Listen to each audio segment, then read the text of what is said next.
typical that earthquakes come in clusters.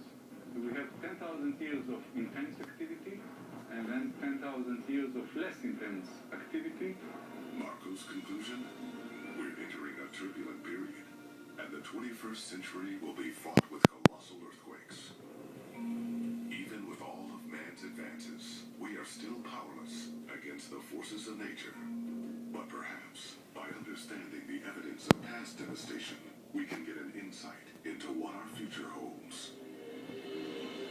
Here, along the Great African Rift, the astounding fact is that the same geological forces that nurtured our rise as a species, fostered great advances, and nurtured the birth of civilizations over millennia, are the same forces that have the power to destroy it in seconds.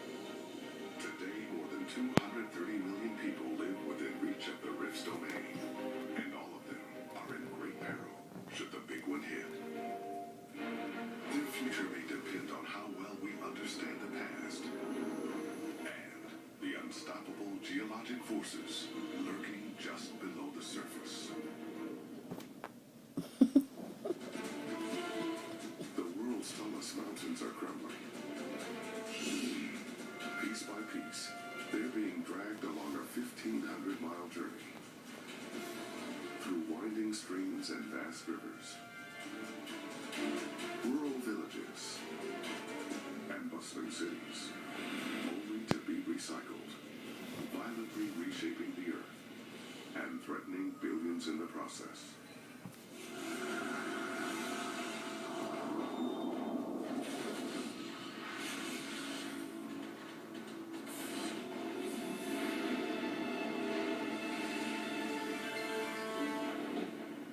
The history of the earth is a tale of rock and water.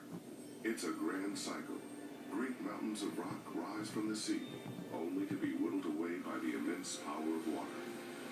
Sediment from the mountain's peaks builds new land at the edges, expanding continents.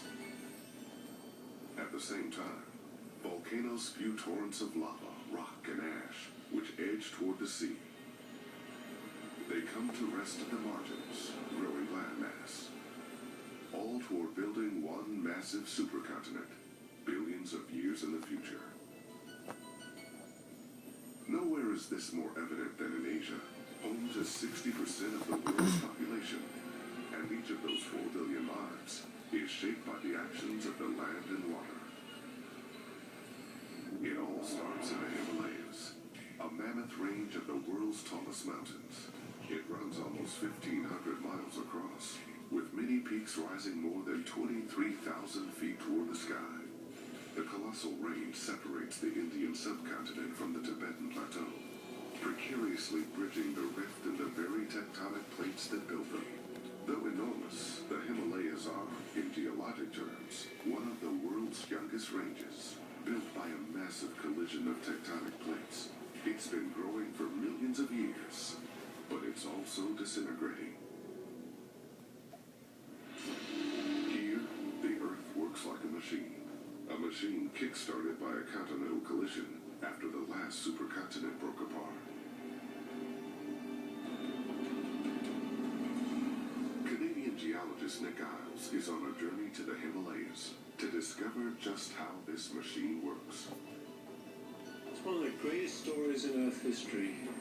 55 million years ago was an important point in Earth's history, because that marks the end of one of the great oceans and the birth of Asia today.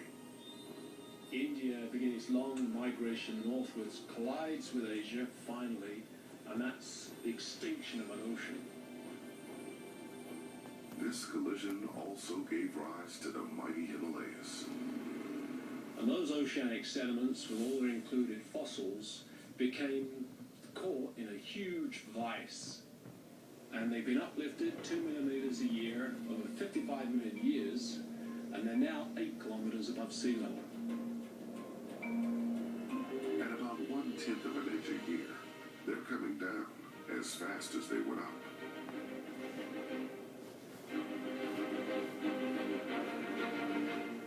They're being torn down by gravity, and enormous fluxes of sediment being driven out into the oceans. The Himalayan sediment gets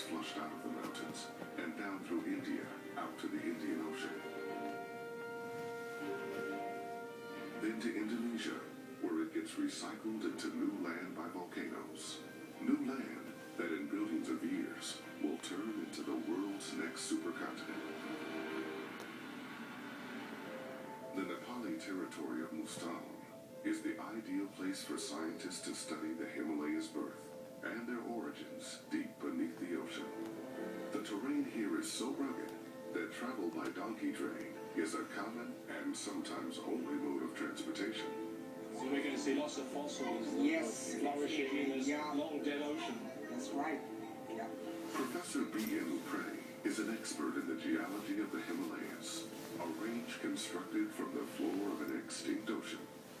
So to build these high mountains, we've had to destroy an ocean, and rocks that were once below sea level are now up to 8,000 meters above sea level.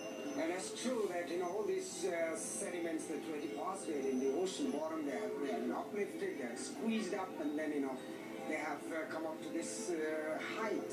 This is a place in constant transition, and the Mustan is an ideal example. Mustan means fertile plain in the local language, but the plains are tucked between steep slopes and jagged